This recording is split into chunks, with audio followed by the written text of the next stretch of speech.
Brain master के एक नए एपिसोड में आप सभी का स्वागत है। कल मैंने आपको पढ़ा दिया था विकारी शब्द और अविकारी शब्दों के बारे में। आज मैं बताने जा रहा हूँ आपको संज्ञा के बारे में। इस लेक्चर में मैं सबसे पहले संज्ञा बताऊंगा आपको। संज्ञा क्या होती है, कैसे पहचानते हैं, उनकी पहचान कैसे करेंगे। होता क्या, सभी लोग को बचपन से तो परिभाषा पढ़ के चले आए संज्ञाओं के बारे में, लेकिन पेपर में जब क्वेश्चन बनता है तो वो सीधे परिभाषा से नहीं बनता। पेपर में कुछ अपवाद भी आते हैं जिनमें डाउट रहता है, वो क्वेश्चन पूछे जाते हैं। तो सबसे पहले हम आज संज्ञा की परिभाषा पढ़ेंगे, उससे क्या क्या क्वेश्चन बनते हैं वो पढ़ेंगे, फिर उसके प्रकार पढ़ेंगे, फिर उनके बारे में कि अलग अलग कि सबको कैसे कैटेगराइज करते हैं और कैसे हम सबके बीच में डिफरेंस पैदा करेंगे। और एक चीज पहले बता दूं लेक्चर में आपको कि कोई भी संज्ञा केवल एक ही कैटेगरी में नहीं आएगी। ऐसे तो सारी संज्ञा होती हैं, लेकिन कुछ संज्ञाएं ऐसी हैं जो दो कैटेगरी में भी आती हैं, तो वो मैं आपको बाद में बता दूंगा क्योंकि वो अपवाद में आते हैं। तो चलिए वीडियो स्टार्ट करते हैं संज्ञा की परिभाषा से। बचपन में हमने पढ़ी संज्ञा की परिभाषा क्या होती है, किसी भी व्यक्ति, वस्तु, स्थान आदि के नाम को संज्ञा कहते हैं। ये तो होगी बचपन वाली, बट इस पे दो वर्ड और ऐड कर लीजिए आप, जाति और भाव। मतलब उन शब्दों को संज्ञा कहते हैं जिनसे हमें व्यक्ति, वस्तु, स्थान, किसी की जाति या भाव का भी बोध हो। भाव मतलब जो भावनाएं हमारे अंदर आती है। जाति का मतलब हमारा सरनेम की बात नहीं कर रहे हैं। जाति का मतलब ये पुरुष जाति है, ये जानवर है, ये कोई मेज है, ये लकड़ी है, ये पेन है, ये सारी जातियां। जाति का मतलब किस प्रजाति का है या फिर वो किस कैटेगरी में आ रहा है, वो कोई वस्तु है, कोई स्थान है, क्या है। तो उन सभी को जातियां बोलते हैं यहाँ पे हम लोग, ठीक है। तो परिभाषा कंप्लीट हो गई हमारी। व्यक्ति, वस्तु, स्थान, जाति और भाव के जो बोध कराए उसे ही हम संज्ञा कहते हैं।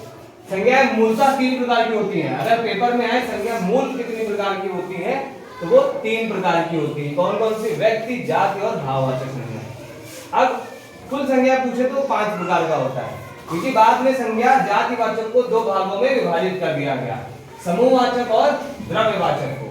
तो अब अगर क्वेश्चन पूछा जाए आपको संज्ञा कितने प्रकार की होती है, तो 5 प्रकार की। या पूछे कुल कितने प्रकार की, तब भी 5 प्रकार की। लेकिन अगर आपसे पूछे मूल रूप से संज्ञा कितने प्रकार की होती है, तो वो 3 प्रकार की होती है, व्यक्तिवाचक, जातिवाचक और भाववाचक। चलिए सबसे पहले हम लोग पढ़ते हैं व्यक्तिवाचक के बारे में। जैसा ही नाम सजेस्ट कर रहा है व्यक्तिवाचक, इंग्लिश में इसको बोलते हैं पर्सनल नाउन, ठीक है। तो पर्सनल का मतलब जब हम किसी चीज, एक पर्टिकुलर चीज के बारे में बोले, किसी एक चीज के बारे में बोले, तो वो हमारी होती है व्यक्तिवाचक संज्ञा। अच्छा, इसकी मैं आपको ट्रिक बताऊं कैसे आप पता कर पाओगे ये व्यक्तिवाचक है या नहीं है। सबसे आसान तरीका, अगर किसी चीज का हम बहुवचन नहीं बना सकते हैं तो वो हमारी हो जाती है व्यक्तिवाचक। वो व्यक्तिवाचक संज्ञा नहीं बन सकते हैं। क्या राम को आप रामो लिख सकते हैं? नहीं लिख सकते ना। सचिन है तो क्या सचिनो लिख सकते हैं? नहीं। अगर हम किसी के बारे में बोलेंगे तो उसका एक ही नाम होता है और एक ही वर्ड, उसका बहुवचन नहीं बनता। वैसे ही जितने नाम होते हैं वो तो संज्ञा हो गए आसान तरीके से। अब जो नदियां होती हैं, अगर खाली मैंने गंगा नदी लिख दिया होता तो व्यक्तिवाचक नहीं होती, लेकिन मैंने लिख दिया गंगा, मतलब गंगा तो एक ही है। तो जो चीज एक होती है या फिर जो कोई नाम होते हैं या फिर ऐसे वर्ड जिनसे हम किसी एक जगह पे जा पाए, मतलब कि जब भी हम कुछ बोले तो मेरा फोकस किसी एक चीज पर जाए, वो वहां पर व्यक्तिवाचक संज्ञाएं होती हैं। Ram, Ganga, Himalaya, Lucknow, UP TET. अब देखिए यूपी टेट मैंने क्यों लिखा, क्योंकि अगर मैं एग्जाम बोलूं तो एग्जाम में तो सारे आ जाते हैं। एग्जाम तो कई सारी परीक्षाएं होती हैं, लेकिन यूपी टेट तो एक ही है। यूपी टेट तो एक ही होता है, इसलिए ये आसान तरीका पहचानने के लिए जब किसी चीज का नाम लिख दिया जाए या फिर किसी का बहुवचन ना पता चले तो वो व्यक्तिवाचक संज्ञाएं कहलाती हैं। देखिए अगर मैं पिज्जा बोलूं तो व्यक्तिवाचक नहीं होगा, लेकिन मैंने बोल दिया डोमिनोज, मतलब मैंने एक एड्रेस बता दिया कि मुझे पिज्जा केवल डोमिनोज का चाहिए, तो वो क्या हुआ, एक पर्टिकुलर नाम मैंने बता दिया, किसी एक खास चीज के बारे में बोल दिया मैंने, तो वो एक व्यक्तिवाचक में आ गया। किंग कोबरा, अगर मैं बोलूं सांप, तो सांप को प्रजातियां होगी, उसमें ढेर सारे सांप आते हैं, बहुत कैटेगरीज है सांप की, लेकिन मैंने केवल एक कैटेगरी का नाम दे दिया किंग कोबरा, तो ये भी व्यक्तिवाचक संज्ञा में आ गया। अब देखिए मुर्रा भैंस, जर्सी गाय, ये बहुत इंपॉर्टेंट चीजें हैं, पेपर में कई बार पूछा गया मुर्रा भैंस, तो लोग सोचते थे भैंस और ये सब तो भाई जातियां हैं, घोड़ा, लेकिन उसके आगे नाम लिख दिया गया मुर्रा भैंस, तो ये व्यक्तिवाचक संज्ञा हो गई। इसको आप टिक कर लीजिए और याद कर लीजिए, ठीक है। तो इसकी ट्रिक पता चल गई, जिसका बहुवचन नहीं बन पाएगा या फिर कोई नाम होगा तो वो व्यक्तिवाचक संज्ञा कहलाएगी। चलिए अगली देखते हैं लोग जातिवाचक संज्ञा। दूसरी हमारी आती है जातवाचक। जैसे मैंने पहले ही बताया, यहाँ पे जात हमारी सरनेम नहीं है। सब लोग ये मत समझना है कि हमारा नाम सरनेम क्या है, उसी जात की बात कर रहे हैं, नहीं। यहाँ पे जाति से मतलब है कि हम किस प्रजाति की बात कर रहे हैं। हम इंसान की बात कर रहे हैं, हम जीव की बात कर रहे हैं, या किसी वस्तु की बात कर रहे हैं, समझ गए। तो इसमें सारी वस्तुएं पृथ्वी पर जितनी भी हैं, ठीक, स्पेस में जितनी भी वस्तुएं हैं, सारी वस्तुएं इसमें आ जाती हैं, चाहे वो द्रव्य हो, चाहे वो कोई लकड़ी हो, चाहे वो बाग, कुछ भी हो, ठीक है। तो वो सारी किसमें आ जाती है, जातिवाचक में। अब कैसे कंफ्यूजन ना हो, तो जितनी भी वस्तुएं, प्राणी, जीव जो वर्गीकरण करें, जैसे मैंने कहा मैं पेन से लिखता हूँ, अब मैं पेन से लिखता हूँ, वो पेन कोई भी हो सकता है, बाल पेन हो सकता है, स्याही वाली हो सकती है, क्योंकि पेन में पेन की सारी कैटेगरी आ जाती है। फिर मैंने कहा मैं खाना खाता हूँ, तो खाने में तो सारा खाना आ गया ना। मैं भोजन खाता हूँ, अगर लेकिन मैं भोजन खा रहा हूँ, उसमें सारी कैटेगरी आ गई, है ना। तो वो क्या हुआ, वो जातिवाचक संज्ञा में हो गई। और हाँ, जातिवाचक में एक और चीज, जैसे मैंने सारे बोला कि मेरे क्लास में सारे लड़के बैठे हैं, तो क्या वो जाति होगी लड़के की। लड़के का मतलब मैं लड़कों के बारे में बात कर रहा हूँ, तो सारे लड़के आ गए। मैंने कहा मेरे क्लास में लड़कियां पढ़ती हैं, तो सारी लड़कियां आ गई, तो वो जातिवाचक में। लेकिन मैं कह दूं मेरे क्लास में आयुष पढ़ता है, तो वो व्यक्तिवाचक हुआ, ठीक है। मैंने कहा टीचर ने बच्चों को पीटा, बेटा सरकारी करोगे तो पीटोगे, टीचर ने बच्चों को पीटा। अब आपके मन में आ रहा होगा ना कि किस बच्चे को पीटा, तो कोई आंसर नहीं मिल रहा हमें। अगर हमें एग्जैक्ट आंसर मिल जाएगा, मतलब वो व्यक्तिवाचक हो जाएगा। जैसे मैंने कह दिया कि मैंने आयुष को पीटा, तो सब लोग समझ जाओ अच्छा उस आयुष को पीटा गया, है ना।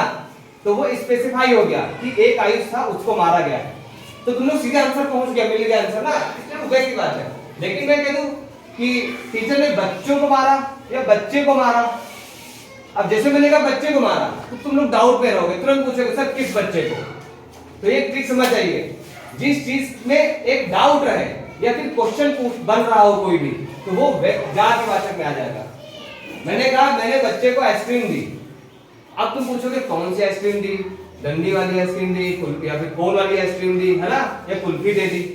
तो ये डाउट में एक क्वेश्चन बना ना, तो जब तक क्वेश्चन बनता रहेगा कौन क्या, वो सब किसमें आते रहेंगे, जातिवाचक संज्ञा में।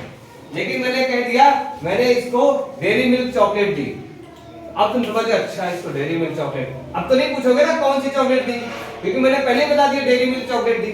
तो डेयरी मिल्क चॉकलेट तो आ जाएगी हमारी व्यक्तिवाचक में। लेकिन मैं कह दूं मैंने उसको चॉकलेट दिया, तो चॉकलेट तो बहुत सारी है, तो वो किस में आ जाएगी, जातिवाचक में आ जाएगी चॉकलेट। तो आई होप आपको समझ में आ गया होगा दोनों के बीच में डिफरेंस क्या है, व्यक्तिवाचक और जातिवाचक। व्यक्तिवाचक में किसी का बहुवचन नहीं बनाया जा सकता, और जातिवाचक में हमेशा प्रश्न उठने की संभावना रहती है। समूहवाचक संज्ञा, समूहवाचक संज्ञा जैसे नाम से पता चलता ना, इसमें क्या होंगे, सारे समूह होंगे। समूह का मतलब ज्यादा लोगों का समूह, ज्यादा लोगों का या फिर ज्यादा चीजों का समूह, जहां पे एक नाम पे हमें ये लगे कि इसमें बहुत सारी चीजें शामिल हैं, वो समूह कहलाता है। तो अब ऐसे वर्ड क्या कहलाएंगे, समूहवाचक संज्ञा कहलाती हैं सारी, ठीक है। जैसे पुस्तकालय, पुस्तकालय मतलब पुस्तक जहाँ पे सारी रखी होती हैं, उनका एक समूह बन गया, वहां पे सारी पुस्तकें एक जगह रखी गई हैं, वो क्या बन गया, पुस्तकालय। संघ, कई सारे लोगों का समूह बताए, वो समूहवाचक संज्ञा कहलाती है। जैसे कक्षा, मेला, भीड़, सेना, सभा, आकाशगंगा, तारों का समूह होता है, पर्वत श्रृंखलाएं, कई सारी पर्वत मिलकर एक पर्वत श्रृंखला का निर्माण करते हैं, इसलिए ये भी क्या हुआ, समूहवाचक संज्ञा। द्रव्यवाचक संज्ञा, अब द्रव्यवाचक संज्ञा क्या है, जितने भी पदार्थ हमारे पृथ्वी पर हैं, जितने भी पदार्थ लिक्विड हो, मतलब ठोस, द्रव, गैस, तरल पदार्थ, ये सारे क्या कहलाते हैं, हमारे द्रव्य होते हैं। इनसे कुछ ना कुछ चीजों का निर्माण किया जाता है। तो ये क्या है, देखिए चांदी, सोना, पानी, लोहा, तेल, घी, लकड़ी, दूध, ये सारी चीजें किसमें आती हैं, द्रव्यवाचक। मतलब ऐसे पदार्थ जिनसे किसी न किसी चीज का निर्माण किया जा रहा हो और पृथ्वी पर वो ठोस, द्रव, तरल, गैस के रूप में उपलब्ध हो, वो सब क्या कहलाते हैं, द्रव्यवाचक संज्ञाएं। और जैसे मैंने पहले बोला नहीं, ये किसका, जातिवाचक का है सारा पार्ट, तो ये दोनों किसके अंदर के आते हैं, जातिवाचक के ही हैं। तो ये सारी चीजें जाति में भी शामिल नहीं है। आगे पढ़ते हैं हम लोग भाववाचक संज्ञा के बारे में। हमें भाववाचक संज्ञा क्या होती है, जैसे कि हमारे सबके अंदर भाव होते हैं। भाव मतलब जैसे हमें गुस्सा आ गई तो हमारे अंदर क्या क्रोध आ जाता है ना, हमें कोई जोक सुनाता है तो हमारे अंदर क्या हंसी आ जाती है। तो ये जितने भी टाइप के भाव होते हैं जिनको हम छू नहीं सकते, ना देख सकते हैं, केवल क्या कर सकते हैं, महसूस कर सकते हैं। तो ऐसे भाव जिनको हम केवल देख नहीं सकते, ना छू सकते हैं, केवल महसूस किया जा सकता है, वो सारी चीजें हमारी भाववाचक संज्ञा में ही होती हैं। जैसे एक ये बनते किस चीज से, ये संज्ञा से भी बनते हैं, सर्वनाम से भी बनते हैं, और किससे बनते हैं, ये संज्ञा सर्वनाम और विशेषण से भी बनते हैं। किससे, विशेषण से बनते हैं। संज्ञा सर्वनाम विशेषण से बने हुए वो सारी चीजें जो किसी भाव को व्यक्त करें, वो सारी भाववाचक संज्ञा कहलाती हैं। जैसे बुराई, इसको देखा नहीं जा सकता, जैसे बोला नहीं कि ये बहुत बुरा है, रावण बहुत बुरा था, उसके अंदर बुराई थी। तो जो बुराई थी, रावण तो सबने देखा, लेकिन बुराई किसी ने देखी क्या उसकी, नहीं, उसको फील किया गया उसके कर्मों के द्वारा। तो वो चीज क्या होगी, बुराई, भाववाचक संज्ञा। अच्छाई, अच्छाई, जैसे राम बहुत अच्छे थे, तो क्या हुआ, अच्छाई की बात, मतलब उनके जो कर्म थे वो अच्छाई थी, लेकिन काम देखे गए, लेकिन उसका जो गुण था अच्छाई, उसको नहीं देखा गया। ये किससे बना है, अच्छा, अच्छा से बना है। अच्छा क्या होता है, विशेषण, विशेषण से बन गई अच्छाई। ये था बुरा, बुरा भी क्या था, विशेषण, उससे बन गया बुराई, तो ये बन गए भाववाचक संज्ञा। मीठा, मीठा क्या है, एक गुण है, गुण मतलब एक विशेषण है। तो विशेषण क्या है हमारा, मीठा, मीठा से ही बन गया है मिठास। तो मिठास एक भाव है जिसको फील किया जा सकता है। अगर हम मिठाई खाते हैं तो हमें अच्छा लगता है, मीठा मीठा लगता है, तो वो जो एहसास है वो हम फील कर रहे हैं। किसी को दिखा नहीं सकते, भैया देखो हम खा रहे हैं, मिठाई दिख रहा है, मिठास दिखेगा नहीं ना, तो मिठास दिखता नहीं है, वो फील किया जाता है। बुढ़ापा देखो, जब हमारे दादा लोग होते क्या होते हैं, बूढ़े हो जाते हैं, तो हम ये तो बोलते देखो बूढ़ा जा रहा है, तो बूढ़ा को तुम लोग देख लिए, लेकिन उसके तो दाढ़ी सफेद हो गई, झुक के चल रहा है, उसके अंदर एक एज आ गई है, बुढ़ापा की, उस बुढ़ापा को नहीं देखा जा रहा है। ये तो नहीं कहते देखो बुढ़ापा जा रहा है, कहते क्या कभी, ये कहोगे देखो बुढ़ा जा रहा है, तो ये कहते क्या देखो बुढ़ाऊ जा रहे हैं, ये तो बोलोगे, लेकिन ये नहीं कहोगे कि बुढ़ापा जा रहा है। बुढ़ापा क्या है, एक भाव है, उस भाव को फील किया जा सकता है, देखा नहीं जा सकता, न छुआ जा सकता। लड़कपन, तो लड़कपन ये एक भाव है, इसको केवल महसूस किया जा सकता है। ईमानदारी, तो इसी तरह शत्रुता है। गुंडाई, लोग गुंडा बहुत होते हैं ना, गुंडाई करते हैं, तो आदमी को देखोगे लेकिन उसके अंदर का जो भाव है वो नहीं देख पाओगे, वो केवल महसूस किया जा सकता है। कोमलता है, गंभीरता है, क्रोध। तो इस तरीके से हम लोग कह सकते हैं कि भाववाचक संज्ञाएं संज्ञा सर्वनाम और विशेषण से बनाई जाती हैं, और इनको केवल महसूस किया जा सकता है, इनको छुआ नहीं जा सकता और ना ही इनको देखा जा सकता है। तो ये हो गए भाववाचक संज्ञा। तो आई होप आपको समझ में आया होगा। इसके एक बार प्रैक्टिस करा देता हूँ आपको, कई सारे एग्जांपल देकर आप भी बताइएगा और मैं भी बताता चलूंगा। चलिए कुछ एग्जांपल देख लेते हैं। जैसे लड़का, लड़का क्या है, व्यक्तिवाचक है, जातिवाचक, तो ये जातिवाचक है। क्यों, क्योंकि लड़कों में तो सारे लड़के आ रहे हैं, किसी का फिक्स नहीं कि ये कौन सा लड़का था। हमने कहा उस लड़के ने पतंग उड़ाई, कौन सा लड़का पता नहीं, तो क्या हो गया, ये हो गया जातिवाचक। ठीक है। राम, व्यक्तिवाचक संज्ञा। महानता, महानता को किसी ने देखा है क्या, नहीं, इसको फील किया जा सकता है, तो ये क्या है, भाववाचक संज्ञा है। अपनत्व, ये भी भाववाचक संज्ञा है। अब देखो मिठाई और मिठास में फर्क है। मिठाई का मतलब जो खाने वाली है, ये उसकी बात हो रही है, तो ये किस में आ जाएगी, मिठाई किस में आ जाएगी, जातिवाचक में, इसमें जातिवाचक में है, क्योंकि मिठाई। बुढ़ापा क्या है, भाव है। पानी, पानी क्या है, द्रव्यवाचक है। क्या है, पानी एक द्रव्य है, इसलिए द्रव्यवाचक में। अगर ऑप्शन में द्रव्यवाचक नहीं रहा तो पानी किसमें चला जाएगा, तब जातिवाचक में। लकड़ी, लकड़ी किसमें, आपकी पदार्थ है कोई, तो ये किसमें आ जाएगा, अभी द्रव्यवाचक में। फिर से वही बात, अगर द्रव्यवाचक ऑप्शन में नहीं रहा तो किसमें जाएगा, जातिवाचक में। कौन सा पदार्थ में आ गया तो ये द्रव्यवाचक में आ जाएगा। सेना, सेना आ जाएगा हमारा समूहवाचक में। झुंड, झुंड का मतलब बहुत सारे लोग होंगे, तो झुंड भी समूहवाचक। तिरंगा, आप देखिए तिरंगा केवल एक ही है ना, तिरंगा क्या है हमारा, झंडा। तिरंगा तो व्यक्तिवाचक में आ जाएगा तिरंगा, और केवल झंडा होगा तो ये किसमें आ जाएगा, जातिवाचक में, क्योंकि ये तो सभी के लिए कॉमन है, इसलिए जातिवाचक में आ जाएगा। देश, देश तो कई सारे हैं, जो बहुत सारे होते हैं वो कॉमन हो जाते हैं। कॉमन का मतलब समान है, सभी लोग, अगर देश में तो सारे देश आ जाएंगे, तो ये जातिवाचक। इंडिया केवल एक है, तो ये व्यक्तिवाचक में आ जाएगा।